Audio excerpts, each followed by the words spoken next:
And we are live on the Red Pill News. Joe keeps telling me I should have some music when I start the show. So I'm going to think about it, man. Maybe I'll get some bagpipes or something, like, I don't know, or one of those tong, tong, tong, tong, tong, when you think of putting your teeth. Flute, something like that. Guitar. Anyway, Red Pill News for September 23rd, 2021, the day before my birthday, man. And it's a tough year. Lost my mom in April, first year, you know, going on without her. And it's a hard thing, man. So, you know what life is? It's a shit sandwich. It really is. And you need to find your peace of mind. And you would think that you've been knocked around enough and sledgehammered emotionally, everything, right? And even all of us, here we are in the middle of this pandemic. It's like a roller coaster ride. The morale of the country and the world is down. People don't know what's going to come around the next corner. You know, the officials act like it's the very first time it's happened, and people running around saying, "What should we do? What should we do?" And there's just no easy solutions.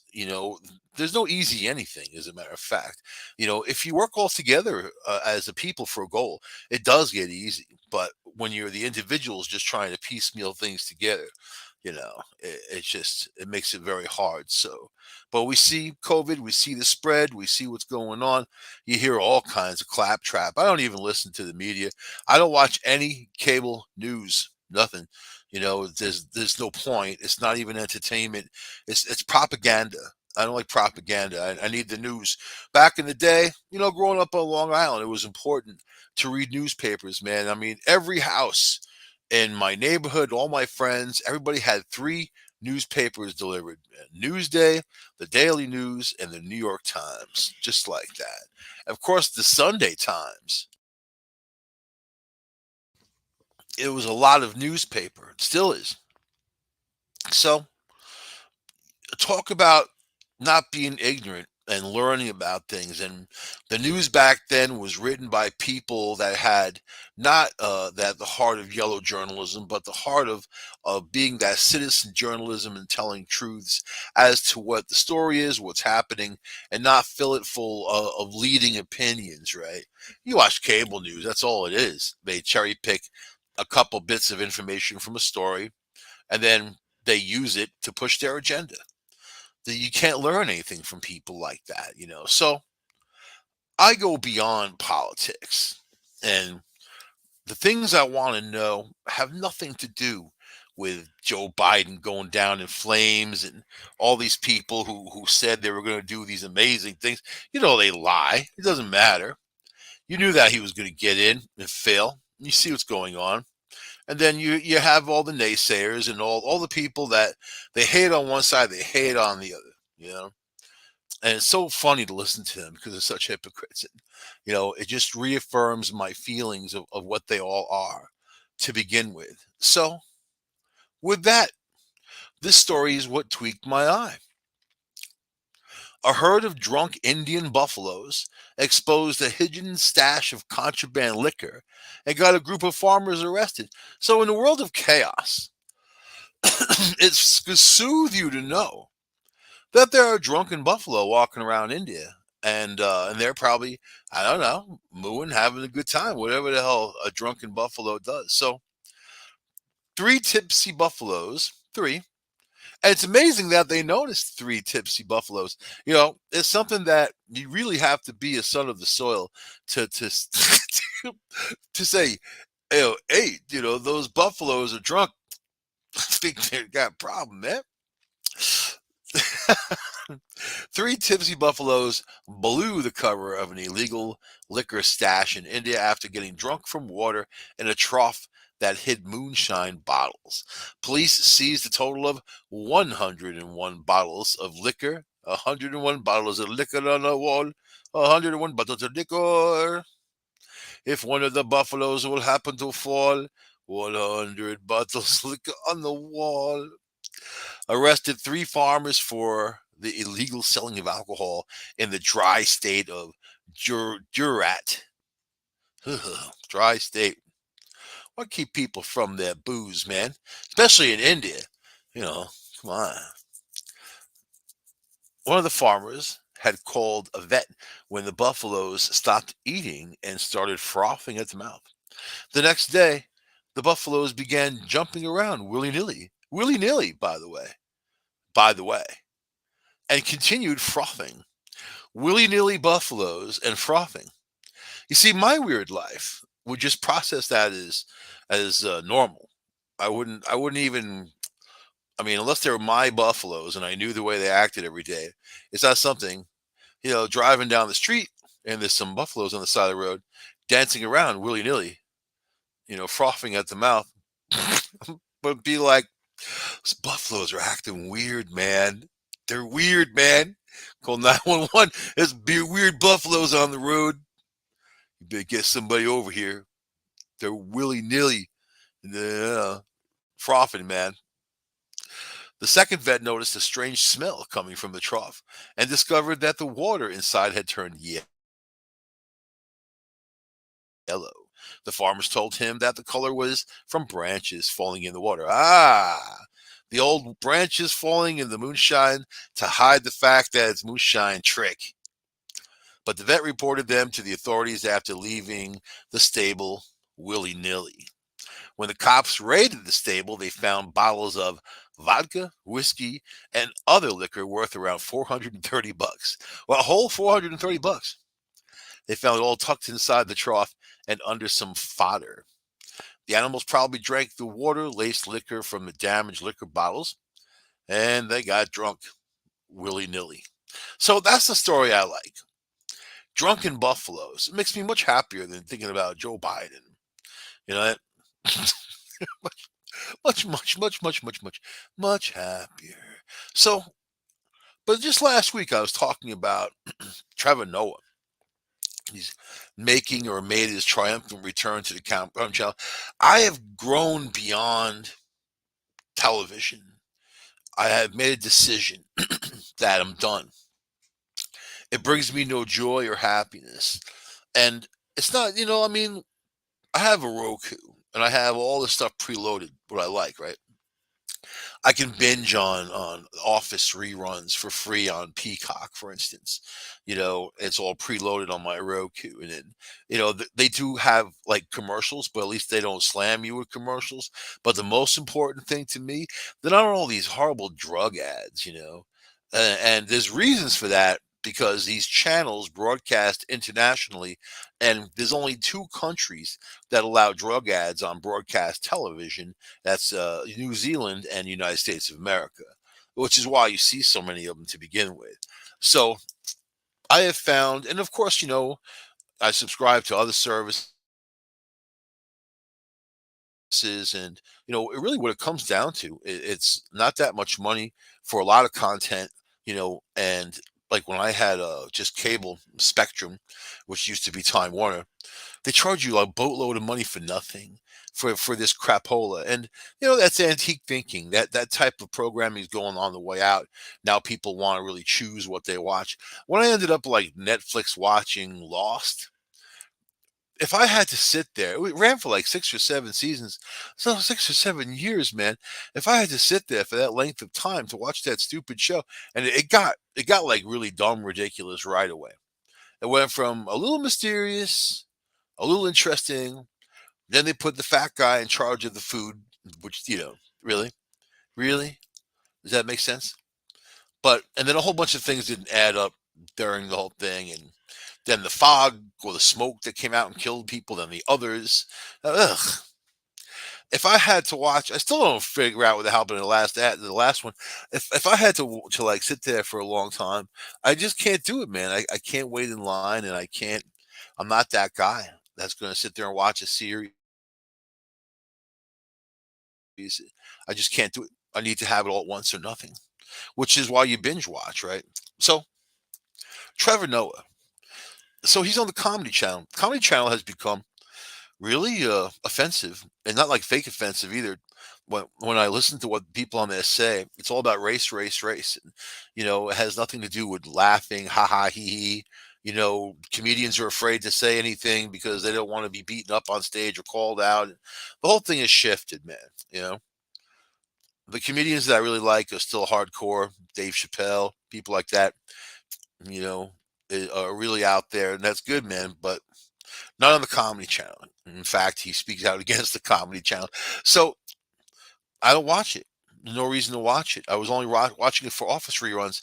Then they started messing with the Office reruns and putting these people that didn't even belong on television on TV. And then they were bragging about airing Friends reruns. I'm like, Friends? You mean the TV show from, like, I think, what was it, in the 90s? Friends. I didn't watch it then. I wouldn't watch it now. But if you have a comedy network, the Comedy Channel, and you have to brag nonstop in your commercials about you are having Friends, you're going to be playing reruns of Friends. That's got to be as pathetic as you can get for any kind of thing that offers programming. So, and then they put a Trevor Noah on at night, and that guy's messed up, man. He has no shut off valve. Oh, I mean, I haven't seen him lately, but the last time I saw him, he was just really, really hardcore with the race and hating and no, not funny at all, as a matter of fact. So, and then it's not something you want to see. Now, interestingly enough, Jon Stewart is on the Apple channel with his new show, who actually did the show that Trevor Noah is on. So, and everybody used to talk about the Daily Show, man. It was like, hey, did you see the Daily Show last night? Nobody I knew. There was people I overheard in other conversations. Nobody I knew would ever, nobody I know would ever say that to me. Did you see the Daily Show? There are people that I'm kind of like not friends but acquaintances with, and you see them enough where you have a dialogue and they know a little about you and whatever. And then they try to sell me on things like Brad Pitt. No, you gotta see Fight Club, man. It'll make you look at Brad Pitt a different way, dude. Like, listen, man, stop trying to push Brad Pitt on me. It's not something I have sorrow for him because of his divorce with Angelina Jolie and what she did to his brain, what she really did to his brain, you know?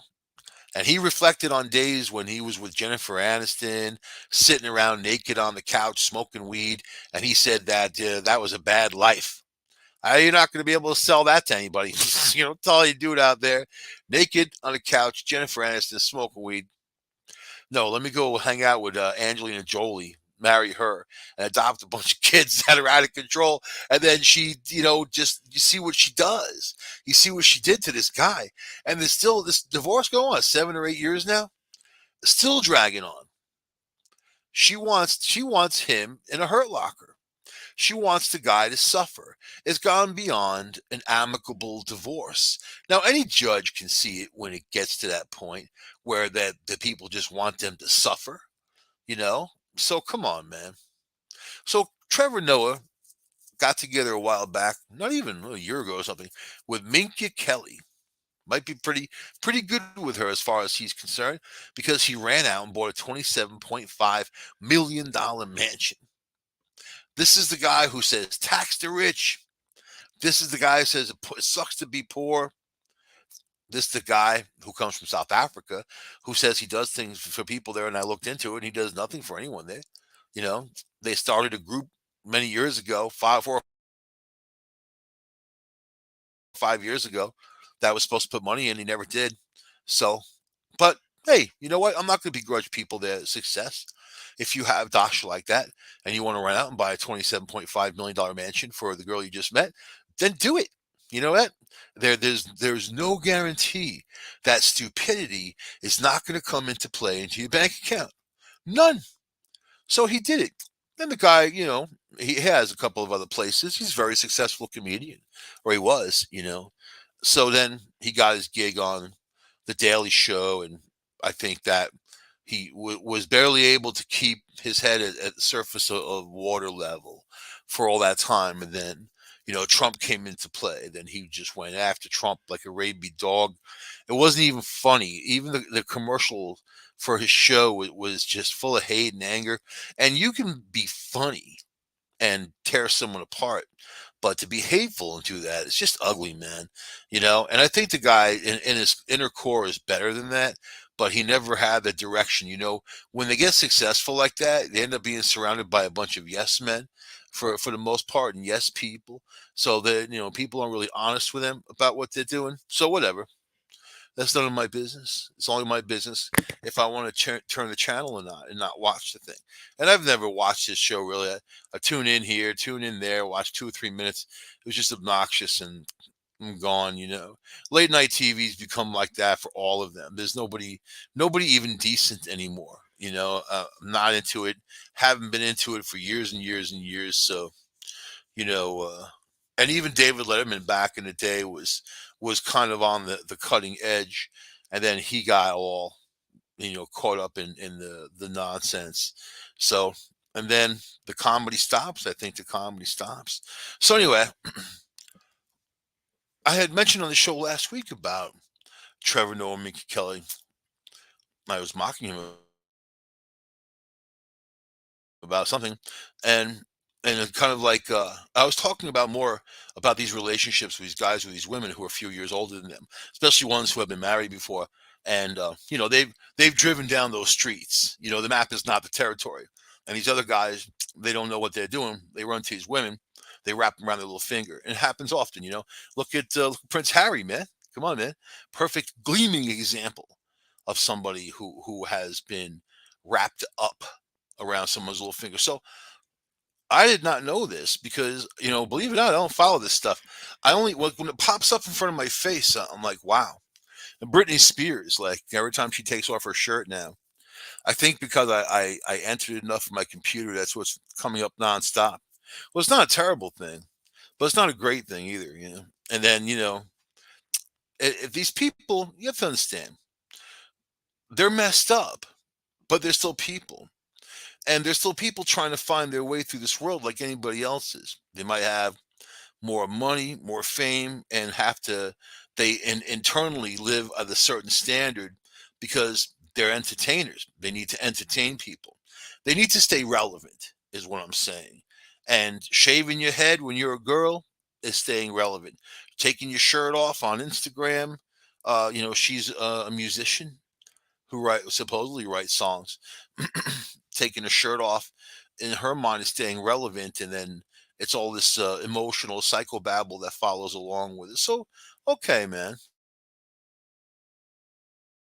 that's fine.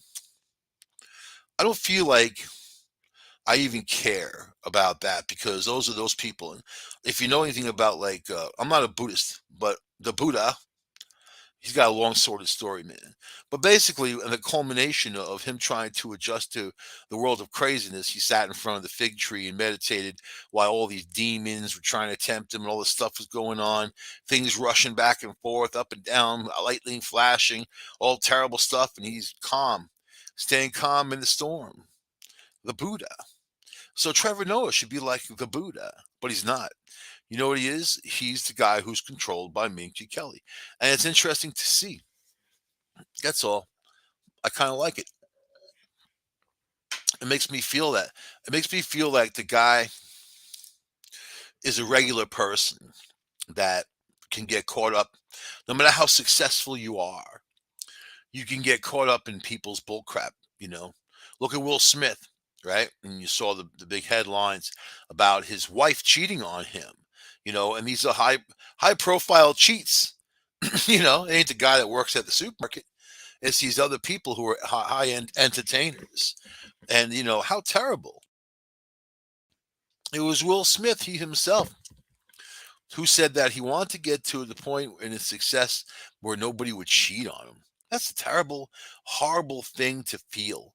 To say that you really need to feel that level of success so you can't trust people, and you want to be able to trust them and not cheat. And I'll tell you about cheating and relationships, long-term relationships where you're only with one person.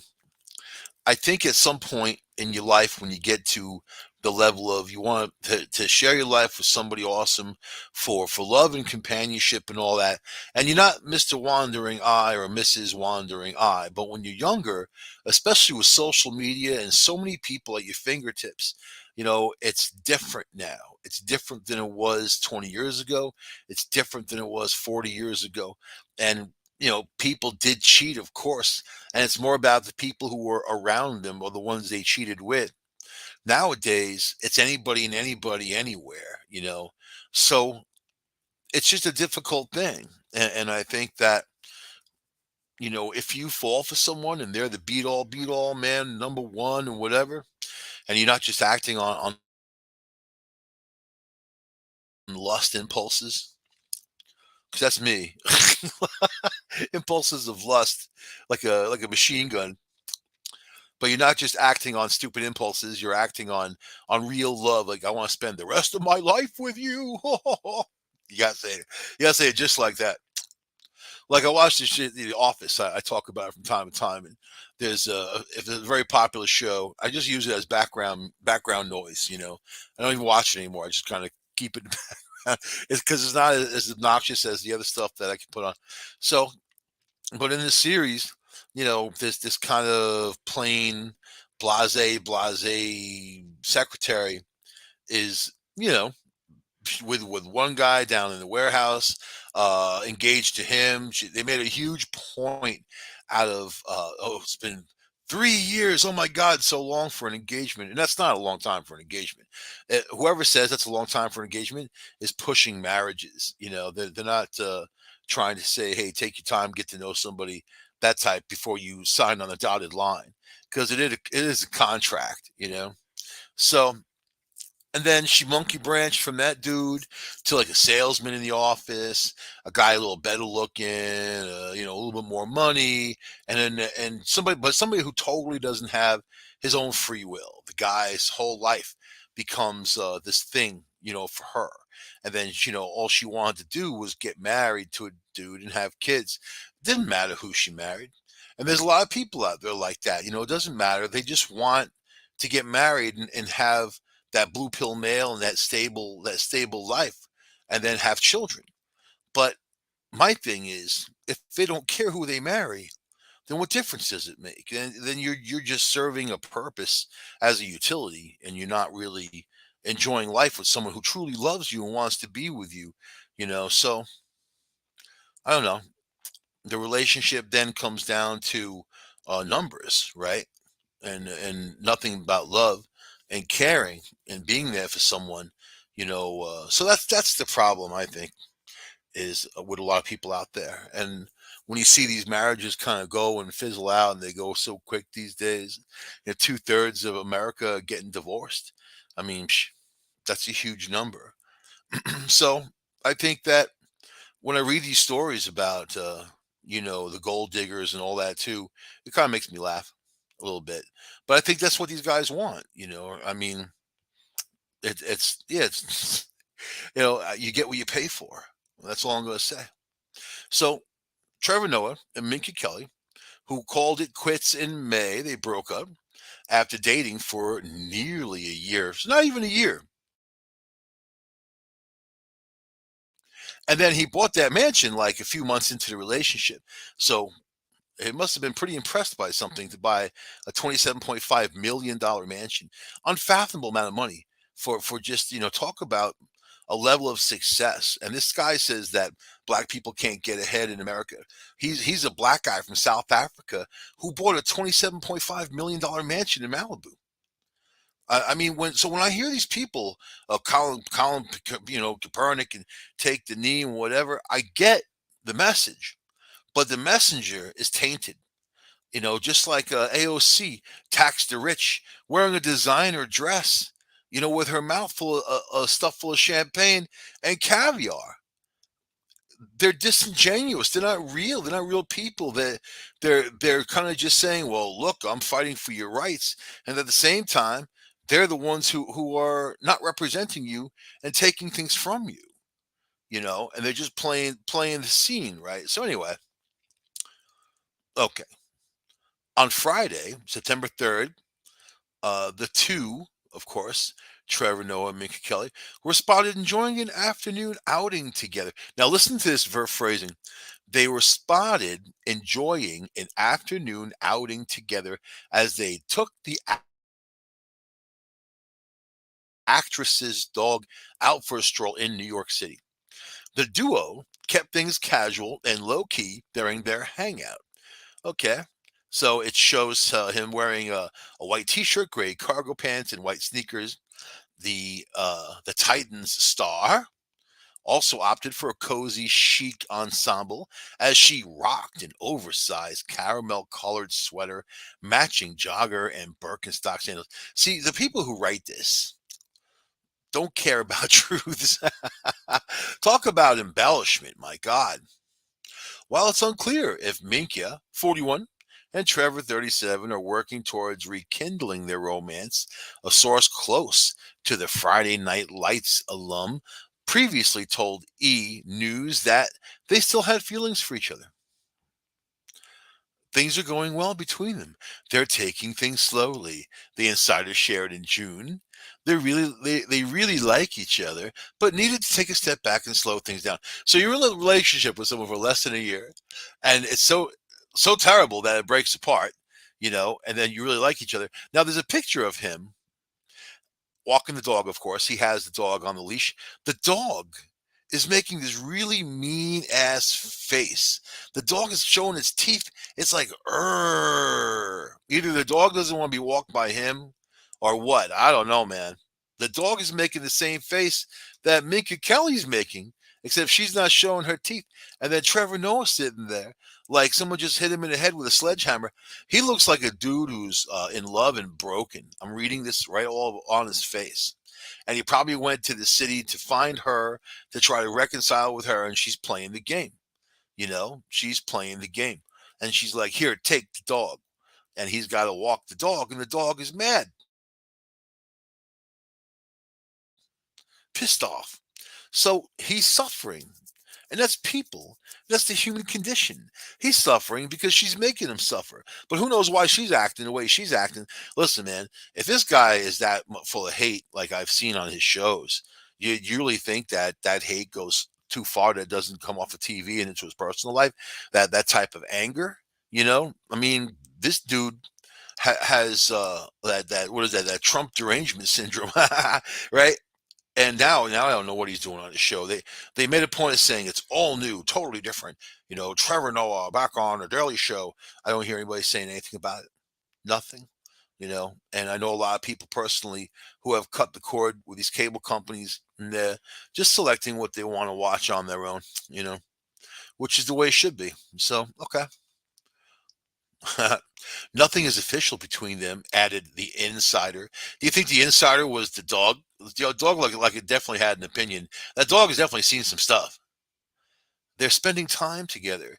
She hasn't moved back into his place, his big mansion, or taken big steps forward. She's probably trying to see who she can like monkey branch to that's better.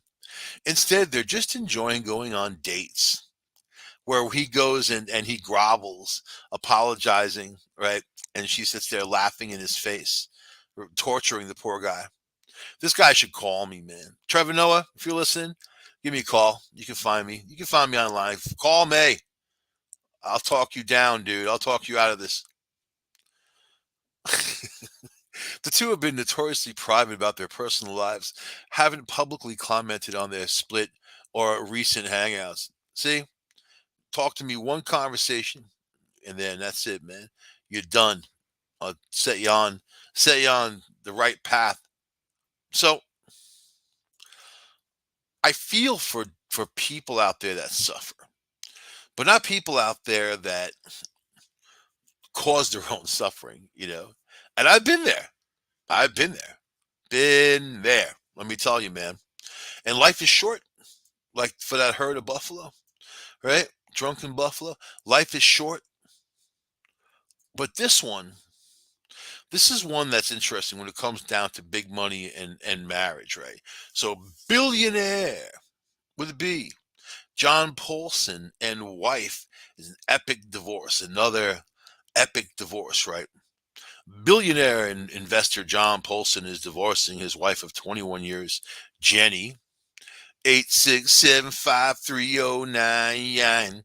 That's the amount of money she's going to get for more times two. I got it. I got it. I got the money from you, sucker. And there's a picture of them sitting next to each other. Man, she looks so mean. Mean. This dude just looks like he's gotten beaten on. Another one. He hang out with Trevor Noah.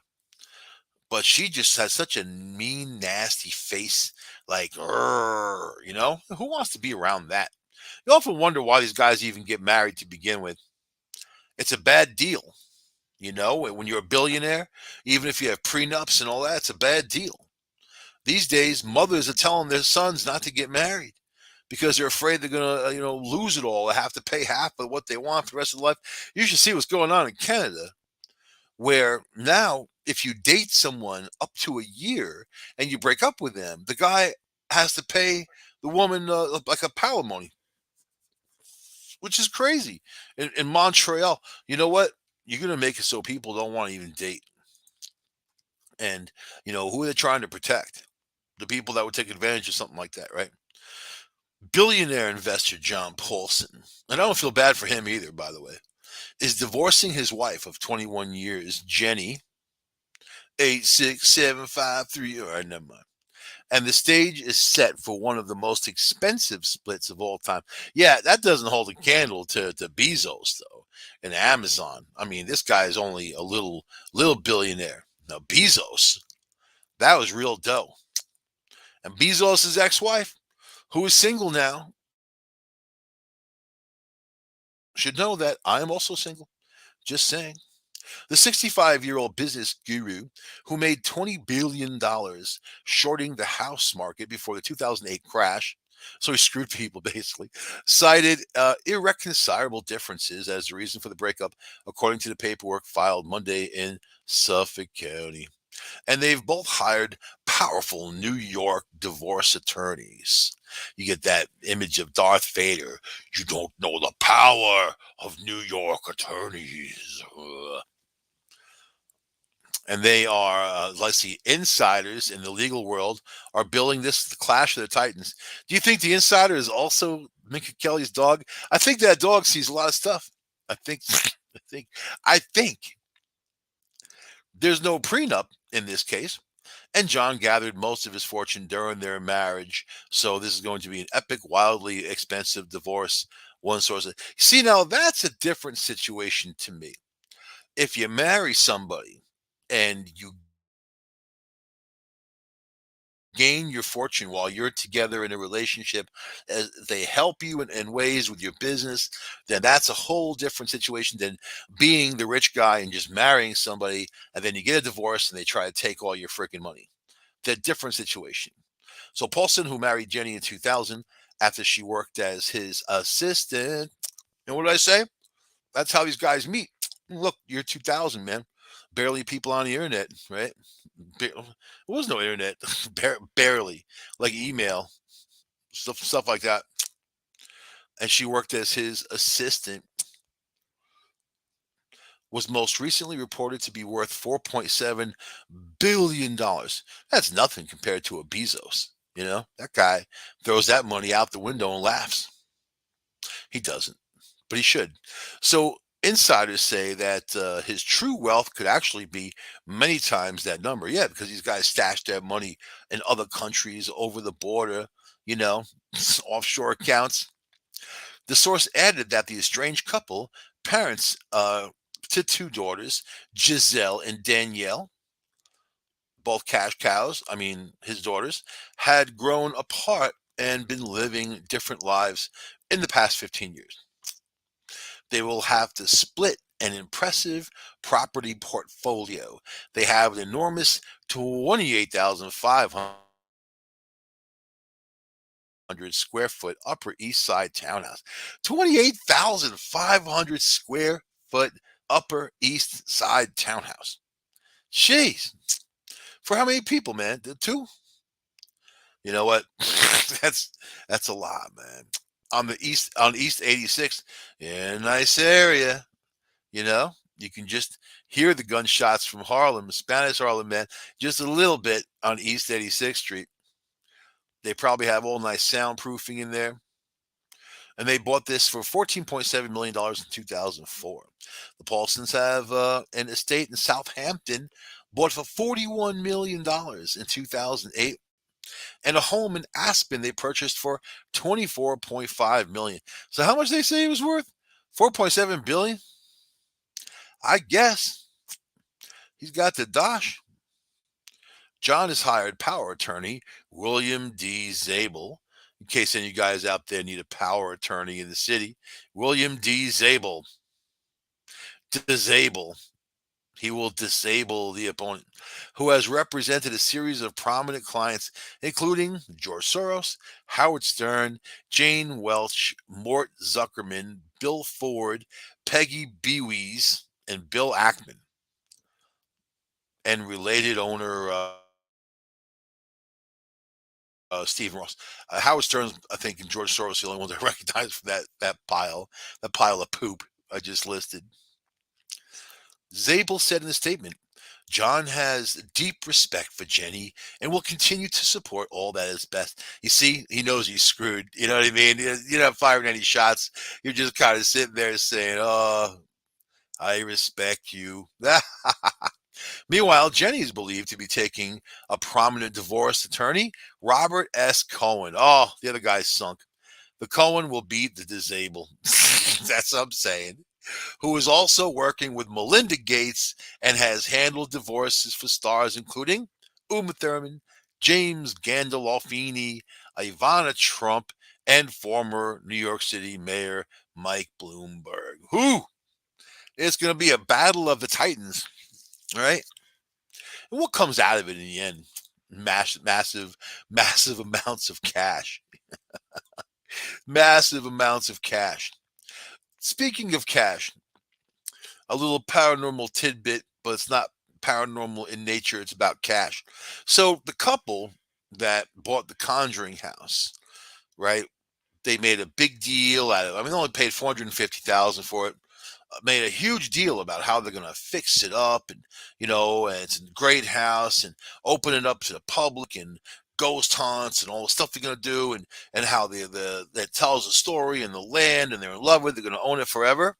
Has put it up for sale for $1.2 million. So in 2019, they paid 440,000. The only reason why they're selling at 1.2 million is because it's the Conjuring house. I don't know anybody who has that kind of money who would actually want to buy a place like that, which is very funny. But just a little tidbit of what kind of people they are, and follow the money. It's all about money, right? All about money. But when the truth hits the fan, you got to be able to call a pig a pig, and you can't look the other way, even if it's let's say you're Catholic, and there's terrible things going on in the Catholic Church that you don't like. It doesn't mean that you're bad, but it means that you're supporting an entity that does bad things, and looks the other way and allows bad things to happen, like the rampant child molestation throughout the Catholic Church around the world. Okay, here's a story for you. An Italian Roman Catholic priest has been placed under house arrest for allegedly stealing over $117,000 in church funds and parishioners' donations for drugs, lavish gay sex parties in his home. So the Reverend Francisco Saganisi, 40 years old, of Prato, Italy, who is locally known for his inspiring homilies, was caught after police were tipped off that his roommate had imported a liter of the common date rape drug GHB from the Netherlands. A liter. I don't know anything about date rape drugs or GHB, but I know a liter is a hell of a lot of stuff when you're talking about a drug. And these are priests. Police are in the process of interviewing 200 people who they've said have attended his parties in the last 2 years. The two men are alleged to have used online dating sites to invite guests to their home where drugs were used and sold. Officers reportedly found how homemade crack pipes and bottles during the raid on the apartment. Spanganisi is a former medical student who dropped out to join the priesthood at the age of 26, reportedly saying he found the fullness and joy in making myself available to others. I guess he did with date rape drugs or made themselves available to him. Spanganisi had withdrawn over 117,000 bucks from parish bank accounts, which police suspect was used for purchase drugs and other things. What other things? You mean like pinatas or party favors? You know, when the bishop halted access to the priest's funds, he began stealing money from the mass's collections and asking parishioners for money, telling them he was raising aid for poor families. Oh, horrible. The priest, beloved in the community, quickly raised thousands of dollars from the unsuspecting churchgoers, and they have since begun to take legal action against Spaganisi, demanding their money back. I want my money back, eh? You use it for the gay sex and not for the poor. I can hear that. Slinging some spaghetti at each other. Hey, son of a bitch. You do some of my money. Spanganisi's lawyer, Constantina Melerba, who did not represent the Trumps and all these other people like the other one did, told the Times the priest had confessed to supplying drugs to others at parties and is expected to admit stealing church funds. The priest, anyway. So, one, I'll say, at least he wasn't raping kids. I'll give him that. Number two, this is the weirdness about the Catholic Church where people aren't allowed to have sex. And then these guys, knowingly go into a situation with a lot of other men. And, this is what a lot of them are kind of seeking out. And it's an easy way of life for them. Right. But the church just hides all this constantly. And man, what about the people? What about the people that call themselves Catholic?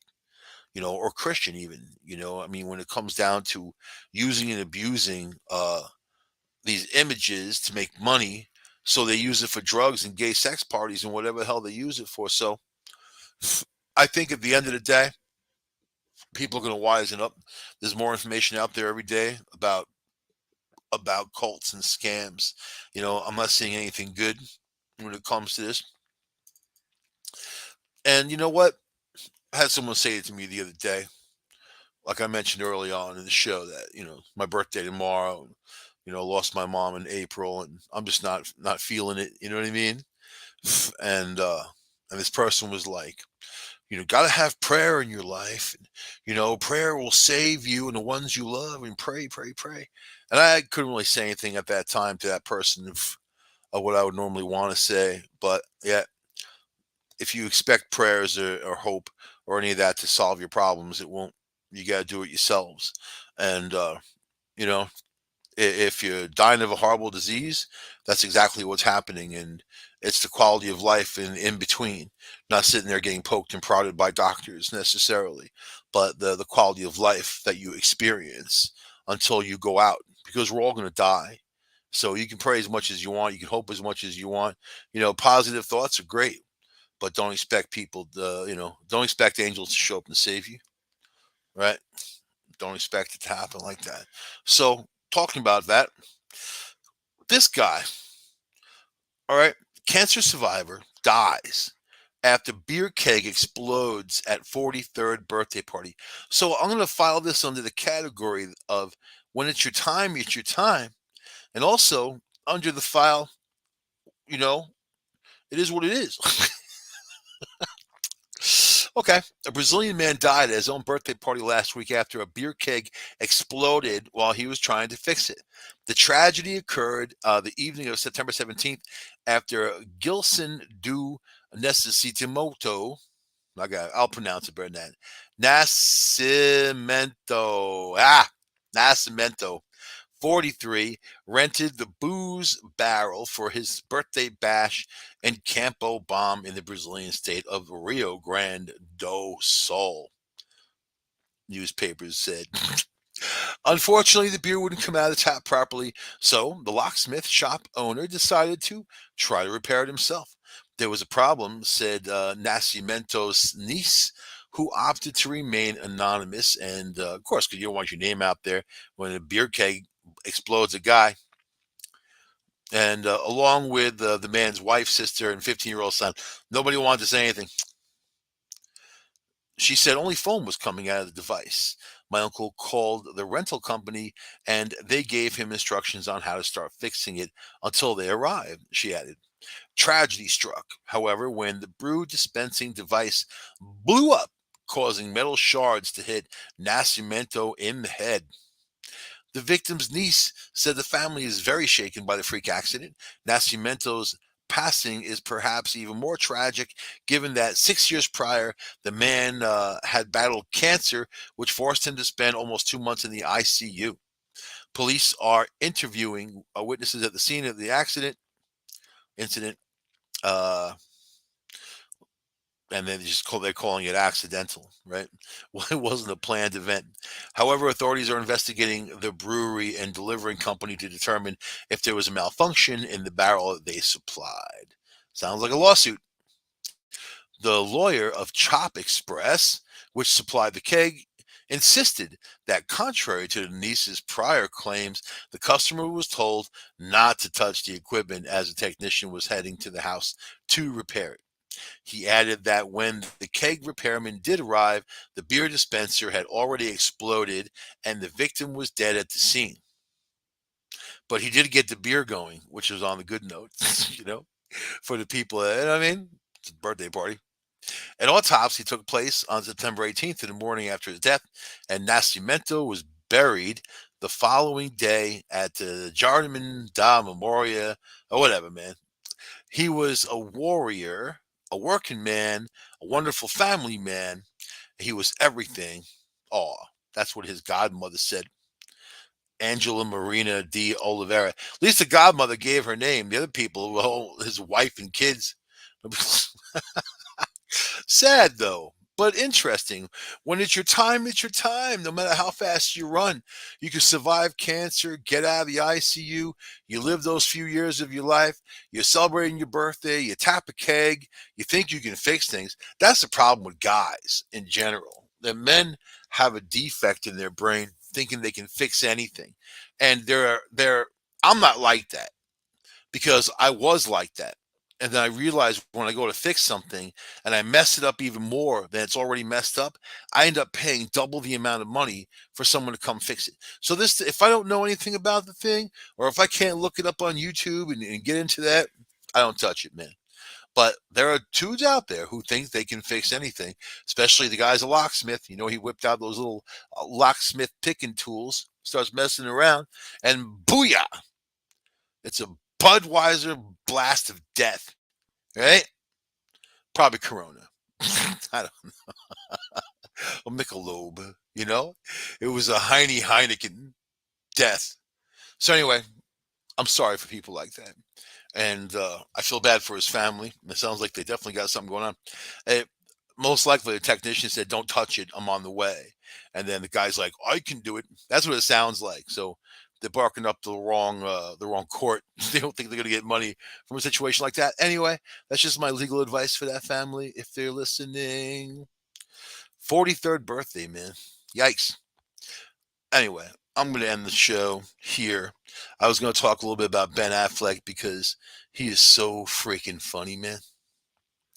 He really is. He's even like white knighting for Jennifer Lopez, like some wacko with a camera like rushing at her, wanted to get a selfie. And Ben Affleck stepped in like, "Listen, pal, you know how he is. Listen, listen, pal. Don't be touching my woman. She's my woman for now. Don't be touching her." And these psycho fans, you ever see a psycho fan? I've seen psycho fans. I've worked in the business where psycho fans exist when they show up to see famous people and on all levels. And yeah, man, they can get pretty crazy. They get like brainwashed by these people. So anyway, good for you, Ben Affleck, for being a white knight. One day it's going to get your head blown off. So many psycho freaks are going to pull out a gun and shoot you. That's why you got bodyguards, right? Keep the bodyguards around. So anyway, I'm going to end the show. You got to check out the show after me. You got Michelle coming on. You got Amelia coming on. All kinds of good stuff, man. You know what? They're the best. They're the best. Especially Amelia Pizan. Oh my God. Oh my God. The best. And they got people from Europe coming on, man. They're European. You know what? You drink too much beer? European. I'll see you guys next week on United Public Radio Network, UPRNTalkradio.com. Take the red pill, take the red pill, take the red pill. Bye.